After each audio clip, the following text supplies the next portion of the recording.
এই যে এটা হচ্ছে পিডিবি জামে মসজিদ, যেটা এখন আধা ঘন্টার উপরে বাকি আছে ফজরের নামাজের টাইম শেষ হওয়ার।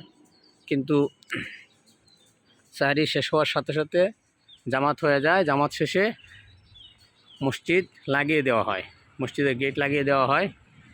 এবং হচ্ছে আমি এসে জামাত পাইনি, আমি উসমানী হসপিটালে এসেছিলাম রুগী দেখতে, তাই আমি জামাতটা ধরতে পারিনি। আমি যখন মুসল্লিরা যখন নামাজ শেষে বের হচ্ছিল, আমি তখন ঢুকে নামাজ পড়ি। নামাজ পড়ে আর বের হতে পারি না, চতুর্দিকে লাগানো। তারপর ওইদিকে পিডিবি অফিসের লোকেদের কাছে গিয়ে বললাম, তাদের ওই সংরক্ষিত এলাকা যেটা, সেদিক দিয়ে আমাকে খুলে দেওয়া হলো। এবং তারা বললেন যে এটা তো একটা সংরক্ষিত এলাকা, আমরা এটা খুলে দিতে পারি না, আমরা ঝামেলায় পড়তে পারি। তবু তারা খুলে দিলেন আর কি। তারা বললেন যে প্রতিদিনই এরকমটা করা হয়। আসলে এটা কি কোনো মসজিদ হলো?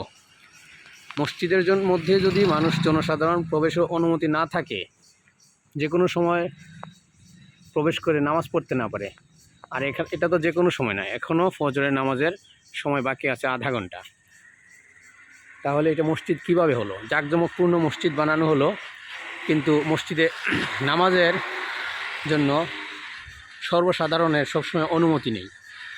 আপনার মসজিদে মূল্যবান জিনিসপত্র থাকতেই পারে, সেজন্য আপনি মসজিদের মূল অংশটাকে ব্যবহার করুন, ভালোভাবে সেটা সংরক্ষণ করুন, সেফটি মেনটেন করুন।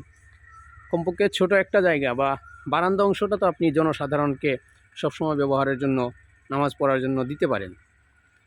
আচ্ছা, এই হলো আমাদের বাংলাদেশের অবস্থা আর কি। মসজিদ আছে, মুসল্লি নেই। জাঁকজমকপূর্ণ সেই বিলাসবহুল মসজিদ, কিন্তু মসজিদের প্রাণ যে মুসল্লি, তারাই নেই।